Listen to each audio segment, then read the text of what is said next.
Here's how I'm thinking a better machine for removing those sand cores would look.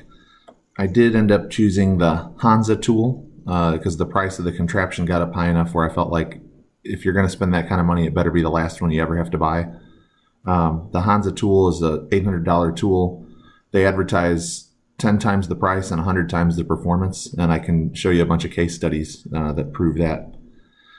Since it's an inline Hansa tool, I felt like instead of having two tools, we could get away with an anvil that was built on a rocker platform. There would be a shoulder bolt coming through the center of this thing.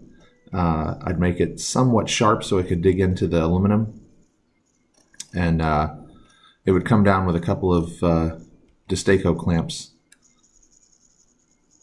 I would have to disassemble the Destaco clamps and make my own handle so that you don't have to operate two Destaco clamps independent of each other. This would tie everything together, and based on the height of this thing, you can sort of tell the scale because you've played with so many of these castings, but I think that the handle needs to be right about in this area. Once I tackled that, I thought about the vibration, the constant vibration. So I went with a Teflon coated bronze bushing, so it should be maintenance free, and there's no bearings to fail or cause Brunelling on the linear shaft material. I would have a dust cover that would wrap around this top plate and cover the bushings, the tool, the air inlet for the tool, and everything, just to keep dust off of that stuff. There's no motion happening down here on the lower part of the linear rail, so I don't think the dust cover needs to go down much lower than like an inch below this bushing right here. I didn't depict a lot of the details because I don't know if this is a plan that you guys will like. I also think that I'm basically going to use the same design that you have there for a keeper to come up here. Something else I didn't depict on there was the bar that you'd have to hook it over. But I did move the point where it hits a little bit. I've got it sort of digging in right on this. There's a lump underneath here, and if I get my angle right, it's a nice perpendicular area from here up to here where the anvil's hitting. So I should get really good contact there. I'd have to make this custom.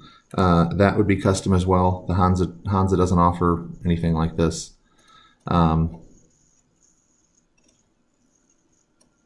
So I've got a really thick piece of steel here to sort of absorb that vibration. Hansa advertises as well that they are the lowest vibrating tool, which is an interesting thing to advertise for an impact. But again, I can send you some videos, and basically they're getting the same job done with less vibration. What I plan on doing pneumatically is that when the handle is moved down, that is going to hit a switch that will trigger the operation of the tool for however many seconds you set the timer for, and then it would stop. Once you let up off the switch, that would start the clock over again, and it'd wait for you to come back down again. So there's no button to hit. As soon as they put the handle down, it's going to vibrate for 5 seconds.